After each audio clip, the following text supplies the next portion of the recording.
I was on my way to a family reunion, dressed in my best and ready to see faces I had not seen in years, when suddenly my whole body froze with a fear I could not explain.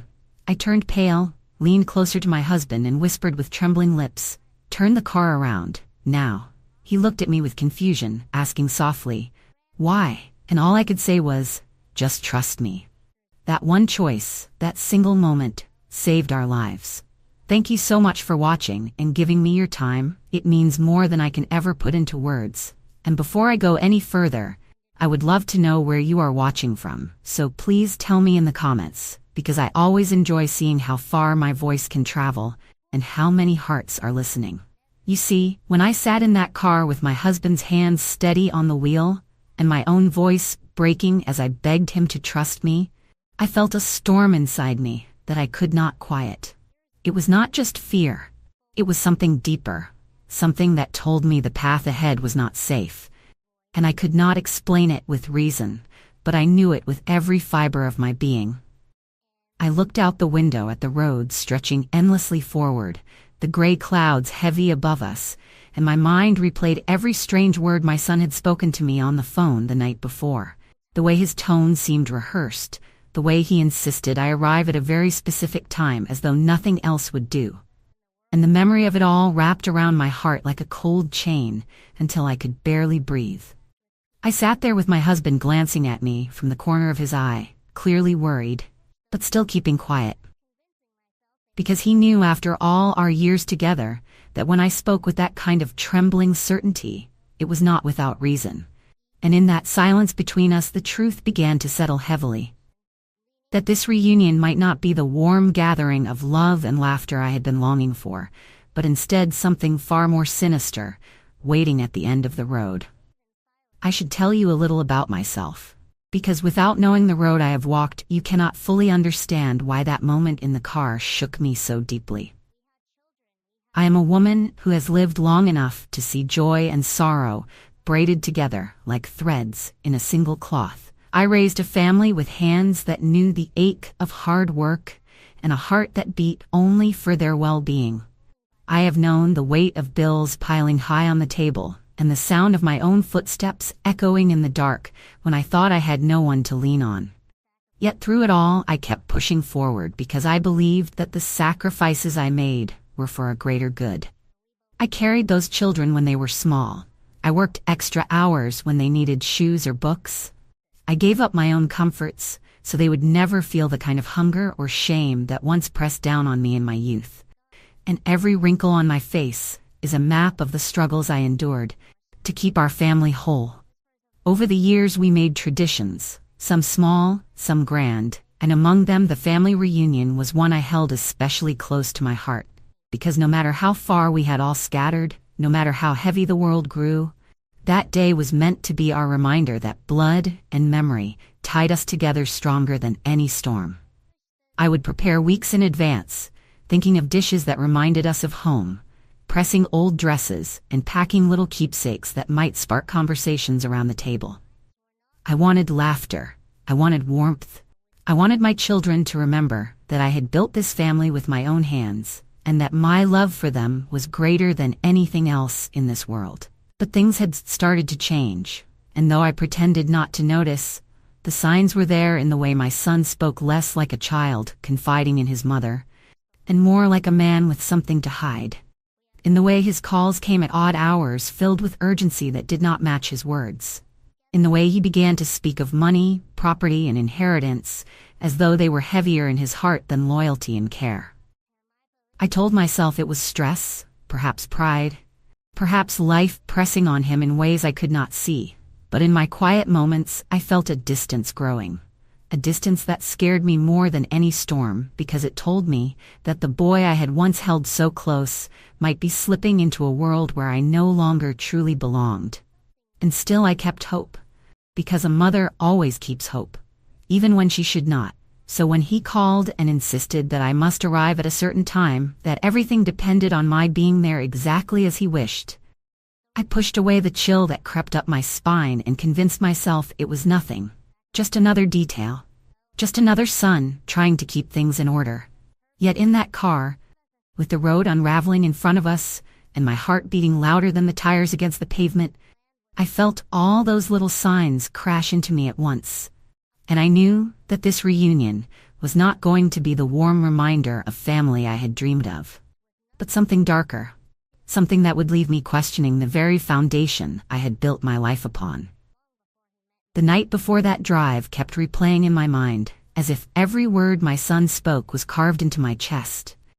His voice had carried a sharpness that I had not heard before, a strange weight that made me pause. He told me again and again that I must be at the hall by a certain hour, no earlier, no later, as if the world would fall apart if I did not obey his command. And though I tried to laugh it off at the time, a part of me shivered at the way he pressed those words into me. I remember hanging up the phone and sitting at the edge of my bed staring at the wall, wondering why my son sounded more like a stranger than the child I had raised, wondering what had changed between us that he now spoke to me with urgency, but no tenderness, with precision, but no warmth. That morning as I dressed, I smoothed down the fabric of my blouse and caught my reflection in the mirror, and I saw not just the lines of age, but the quiet exhaustion of a mother who had carried too many burdens alone, and I whispered to myself that this reunion would be a chance to heal what was broken, to see my family gathered and perhaps find again the laughter that once filled our home. I held on to that hope as we stepped into the car. But hope began to tremble the moment the tires touched the road, because with every mile I could feel the echo of his words pounding in my head, louder than the hum of the engine, louder than the breath in my chest. I sat in silence beside my husband, gripping my hands together in my lap, trying not to let him see the way they shook, trying not to let the fear show on my face. But fear has a way of slipping through, no matter how tightly you hold it. And soon I felt his eyes on me, the quiet question lingering in the air, though he did not speak it aloud. I wanted to tell him everything, that my son's tone was wrong, that his insistence was unnatural, that something terrible was waiting at the end of that road. But my voice locked in my throat, because to speak it would make it real. And I wanted so desperately for it not to be real. Yet the unease only grew heavier. The trees along the roadside seemed to close in, the sky pressed lower, and every signpost we passed felt like a warning I was too slow to understand, until finally, my body could no longer contain the storm inside me. I turned to my husband, pale and trembling, and though my lips could barely form the words, I said them with the force of every instinct that screamed for me to listen. Turn the car around, now. It was the moment when fear overcame denial, when love for my son clashed with the truth of what he had become. And it was the moment that would change the way I saw him for the rest of my life. When those words left my mouth, the silence inside the car grew so heavy it felt like a living thing pressing down on us. My husband tightened his grip on the wheel and turned his head just enough to study my face. His eyes full of questions, he did not dare speak, because after all our years together he had learned that when I spoke with that kind of urgency, it was never without cause. I could see the worry in the lines around his mouth. I could feel the hesitation in his hands, yet he did not argue, he did not demand an explanation. He simply trusted me. And in that trust there was both comfort and sorrow. Comfort because I was not alone in that terrifying moment. Sorrow because I could not bring myself to tell him the truth that was forming inside me. That the very son we had raised with hope and sacrifice might be the reason I felt danger ahead. As the car began to slow, the tires humming softer against the pavement, I closed my eyes and tried to steady my breath. But all I could hear was the echo of my son's voice from that last call. The sharpness, the insistence, the strange edge of something hidden beneath his words. And it wrapped around me like ice, making every bone in my body ache with dread. I thought of the nights I stayed awake sewing clothes so he could walk proudly into school. Of the meals I skipped so he could have enough on his plate. Of the dreams I set aside so his path would be smoother than mine had ever been. And I wondered how all of that love had twisted into this, into a command that carried not care but calculation. Not warmth, but a chilling finality. The world outside the window seemed to blur as we turned away from the road that should have led us to the reunion hall. The sky heavy with gray clouds that hung lower and lower, as though even heaven was warning me not to take another step forward. My husband finally broke the silence, his voice soft but edged with fear.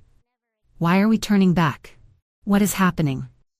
And though my heart wanted to pour everything out to him, to tell him that my soul was screaming that something terrible awaited us if we continued, the words that left my lips were no more than a whisper. "Just trust me." I felt tears sting my eyes, because I knew he deserved more than that. Yet I also knew that to speak the truth would break me in a way I was not yet ready to face. For the truth was that my own son, the boy I had once cradled against my chest, was no longer the same man who had called me mother.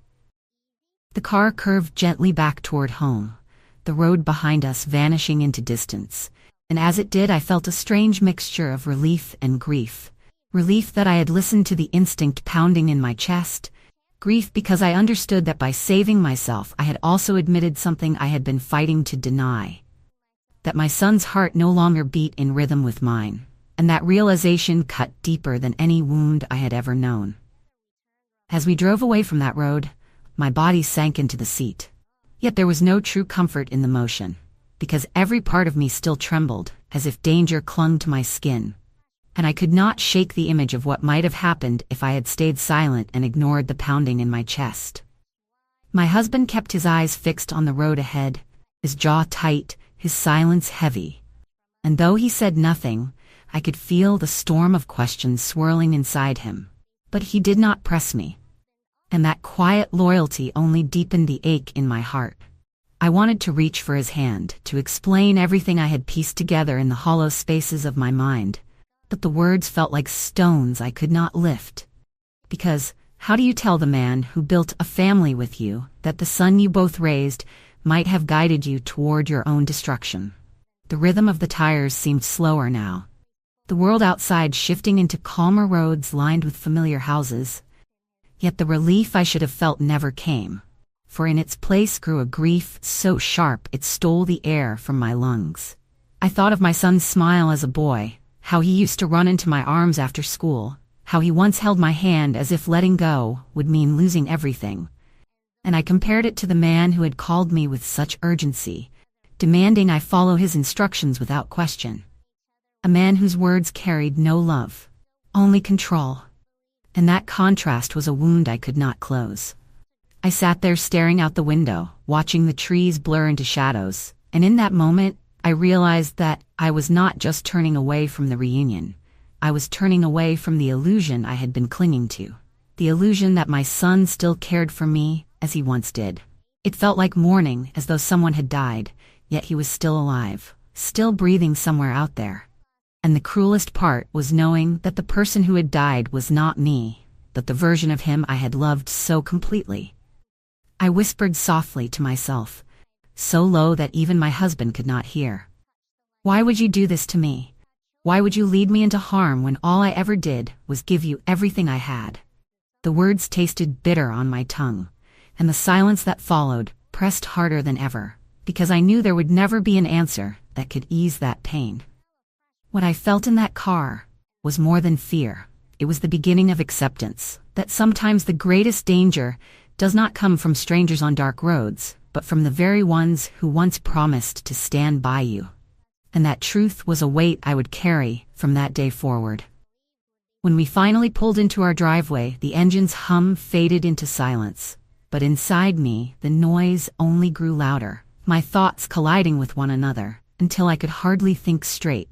And as I stepped out of the car, I felt my knees weaken beneath me. Not because of age, but because the weight of what I had just escaped was almost too much to bear.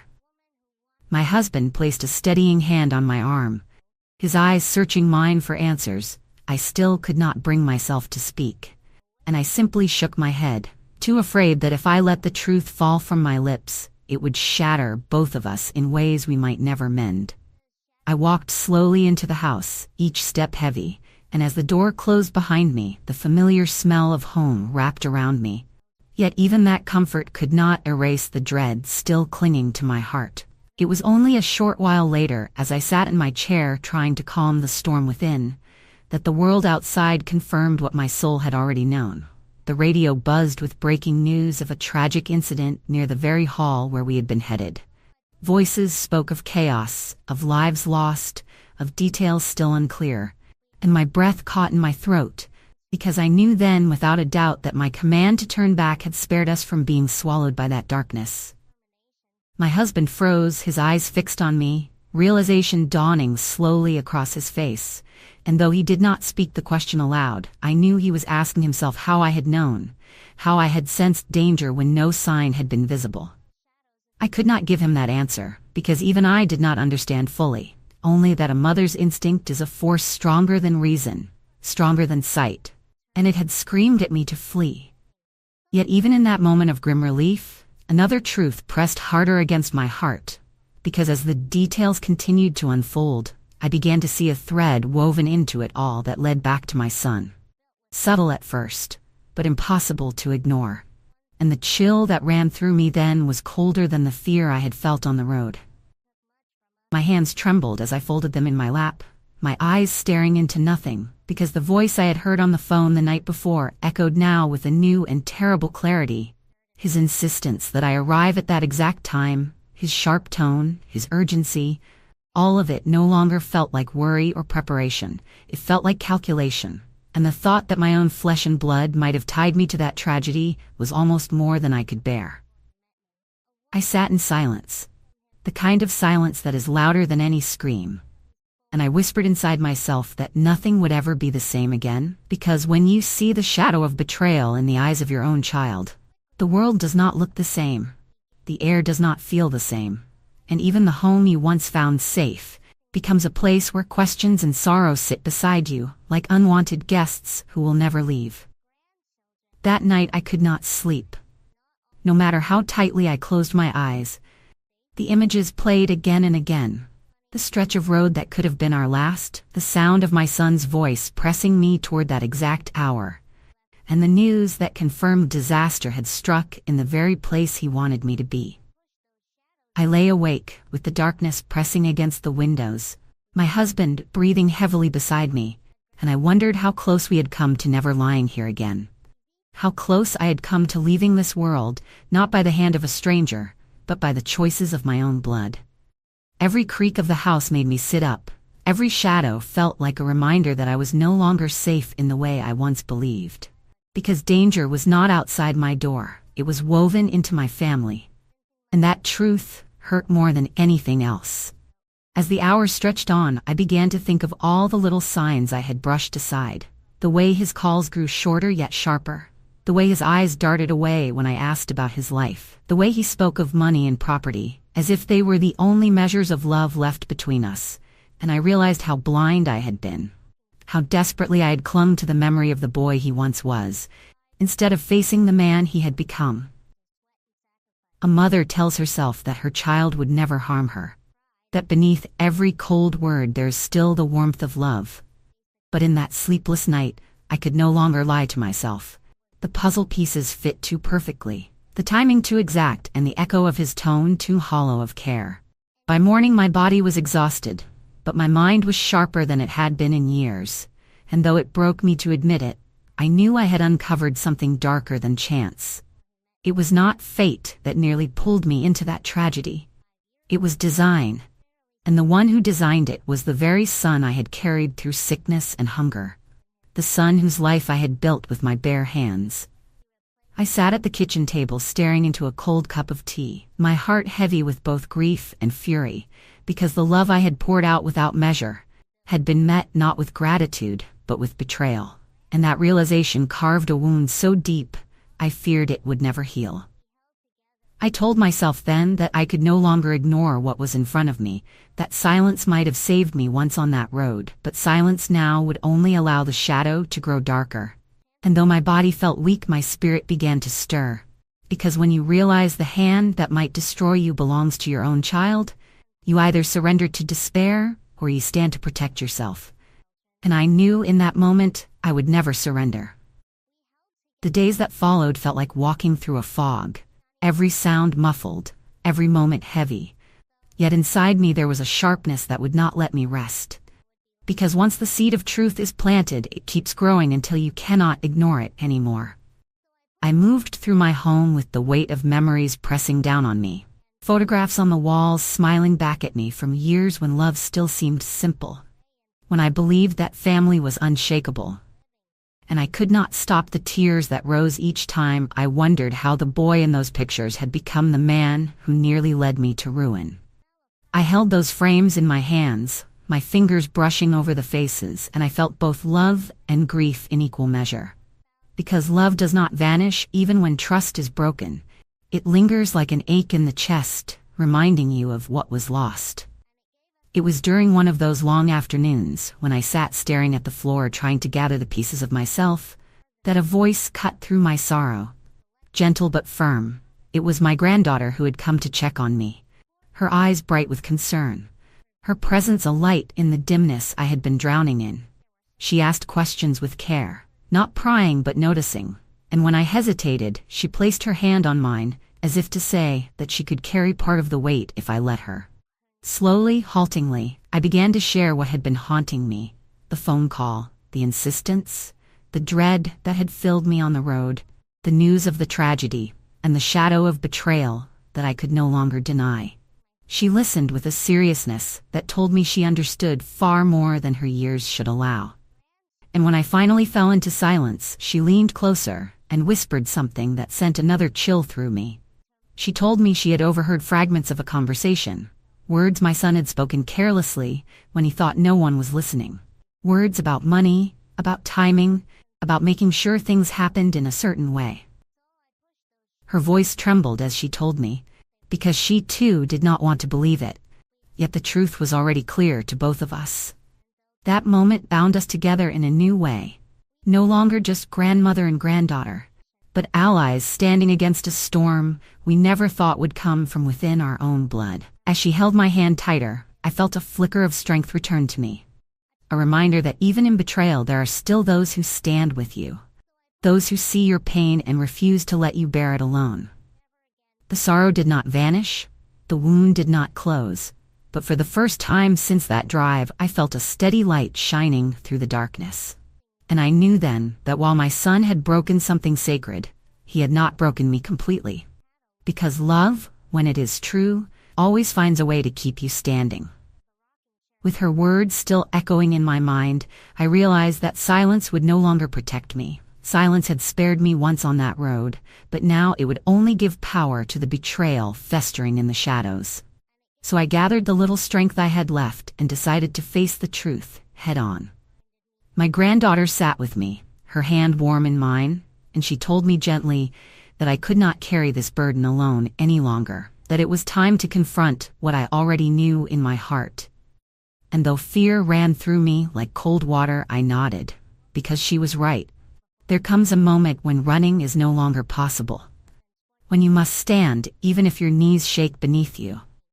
I asked her to stay by my side, and together we prepared ourselves for the conversation that I had dreaded more than any other in my life. The one where I would look my own son in the eye and ask him if the love I once believed in had truly been replaced by greed and deceit. My husband remained quiet but supportive, his presence steady in the background. And though he did not speak much, I saw in his face that he too had begun to see the truth unraveling, a truth that tore at him as deeply as it tore at me. When the moment came, my son arrived at the house carrying himself with a calmness that felt rehearsed, his smile thin, his words too smooth, as though he thought he could brush away the cracks with charm. I studied him in silence for a long moment, searching for the boy I once held in my arms. But all I found was a man who had learned to mask his intentions behind polite words and lowered eyes. My voice was steady though my heart raced, and I asked him directly about the reunion, about his insistence, about the tragedy that had followed, and for a flicker of a second I saw it, the truth in his eyes before he covered it with a laugh and a dismissive wave of his hand. He tried to tell me that I was imagining things, that I was overthinking, that age had made me suspicious. But I did not waver. I held his gaze and said nothing, letting the silence press down until he shifted uncomfortably in his seat. It was not a loud confrontation. There were no screams, no wild accusations, only the steady weight of a mother's eyes refusing to look away. and that was enough to strip the mask from his face. In that room, surrounded by the family I had built with my own hands, the truth was no longer something hidden in whispers. It stood naked before us, undeniable. And though it shattered me to accept it, I also felt a strange strength rising within me, because in facing him, I had taken back the power he thought he had stolen. After that day, something inside me shifted. I no longer moved through my home with the same heaviness of fear. Instead, I began to reclaim pieces of myself that had been buried under years of sacrifice and blind trust. I walked through each room and let the memories come, not to hurt me, but to remind me of the strength it had taken to build this life in the first place. I changed the locks on my doors, not just to keep danger out, but to remind myself that I had the right to choose who was welcome in my space. I opened the curtains wide and let the light pour in, because I refused to live in the shadows cast by betrayal. My granddaughter sat with me often, and her laughter brought warmth back into corners of the house that had felt cold for too long. She asked questions about the past, about recipes, about stories of our family's beginnings, and in sharing those moments I felt myself grow steadier, as if I was stitching my own heart back together with each memory spoken aloud.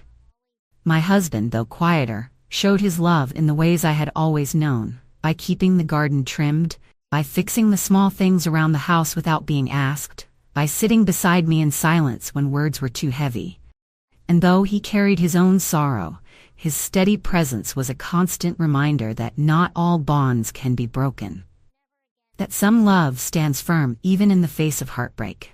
I began to write things down, notes, reflections, even letters I would never send, because I needed to put into words what my heart had carried for too long. And with each page I felt lighter, freer, as if by speaking the truth, even only to myself, I was no longer chained by it. I knew my son had expected me to remain silent, to swallow my doubts and continue as if nothing had happened. But I chose differently. I chose to live with my eyes open.